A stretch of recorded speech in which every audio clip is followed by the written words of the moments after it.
Bonjour, aujourd'hui on va parler d'une plante que j'affectionne particulièrement, c'est l'ail des ours. C'est parti! Alors l'ail des ours, sa première caractéristique c'est que c'est délicieux, enfin pour ceux qui aiment bien l'ail. Donc si on regarde la feuille,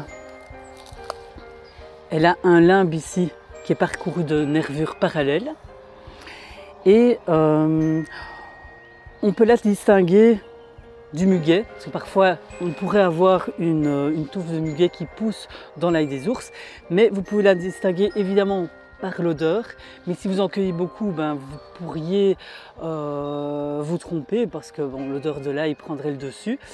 Et si vous voulez vraiment être sûr et certain que ce soit bien de l'ail des ours, vous regardez la tige et vous pourrez voir que la tige est semi-cylindrique dans l'ail des ours. Le muguet, il a une tige vraiment ronde, cylindrique. Donc là, vous ne pouvez pas vous tromper.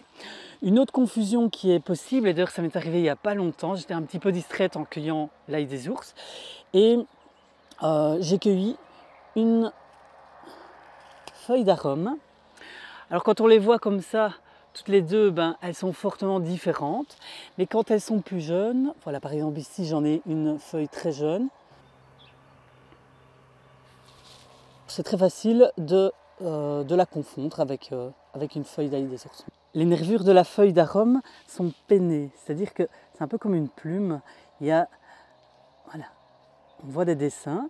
Et puis sur le pourtour de la feuille, vous avez une nervure qui fait vraiment tout le pourtour de la feuille. La feuille d'ail des ours, vous voyez, c'est très différent. Ces nervures sont bien parallèles, voilà, à l'axe central. Donc moi, ce que je fais toujours, c'est je cueille mes feuilles d'ail des ours et en cuisine, je les vérifie une par une pour être sûr de ne pas manger une feuille d'arôme. Parce que l'arôme contient beaucoup d'oxalates. Ils vont vraiment lacérer la langue. Alors l'ail des ours, on la trouve dans les bois, dans les zones ombragées et humides. Elle forme de vastes colonies, on voit qu'il y en a un petit peu partout. C'est une vivace, donc elle revient chaque année, ça c'est pour mon plus grand bonheur. Et j'ai lu quelque part que les ours feraient une purge d'ail des ours à la sortie de l'hiver, d'où le nom. Mais bon, je l'ai lu quelque part. Elle a les mêmes propriétés que l'ail. Elle est riche en vitamine C, elle contient des principes sulfurés, elle est hypotensive aussi, donc il ne faut pas trop en manger si vous êtes déjà en hypotension. Et elle va avoir une action bénéfique sur la flore intestinale. Donc elle va réguler les bactéries pathogènes. Donc quand vous avez des bactéries qui prolifèrent dans vos intestins, vous pouvez avoir des sensations comme ça de gonflement, vous allez avoir des flatulences. C'est issu du métabolisme de ces bactéries. Quand vous travaillez, vous respirez, vous allez rejeter des métabolites acides, et bien les bactéries aussi, et parmi leur rejet, il y a des gaz. Des gaz, mais donc vous allez ballonner, vous allez faire des flatulences. Dans l'ail des ours, on peut tout manger. Donc les feuilles, évidemment, vous pouvez les utiliser cuites comme des épinards, en gratin. Vous pouvez les manger évidemment crues dans les salades. Vous pouvez aussi en faire des roulades très intéressantes. Donc vous faites un petit haché de légumes frais que vous mélangez avec une sauce à l'avocat ou une sauce de noix de cajou, peu importe. Et vous enroulez le tout dans la feuille d'ail des ours et c'est absolument excellent.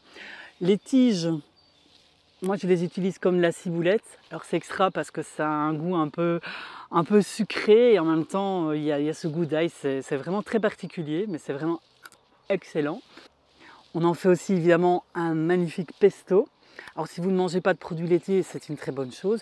Vous pouvez remplacer le parmesan par de la levure de bière, ça donne ce petit goût un peu de fromage. On en fait aussi des chips croquants.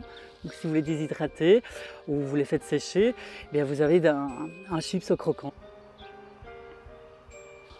En Bulgarie, on utilise aussi l'ail séché qu'on réduit en poudre et on appelle ça la samardala. On l'utilise comme condiment sur les plats ou dans les salades. Alors on peut manger aussi les hampes florales. On les fait cuire en fait à la vapeur et ça donne un légume assez fin aussi, sympa. On peut faire revenir les boutons floraux à la poêle, dans un peu d'huile, sympa aussi. Avec les fleurs, On peut décorer les salades, elles sont comestibles. Et puis vous pouvez déterrer les bulbes et vous les consommer comme de l'ail classique. Si vous avez apprécié la vidéo, n'hésitez pas à vous abonner, liker, partager, ça augmente sa visibilité. Tu veux goûter, Martin ?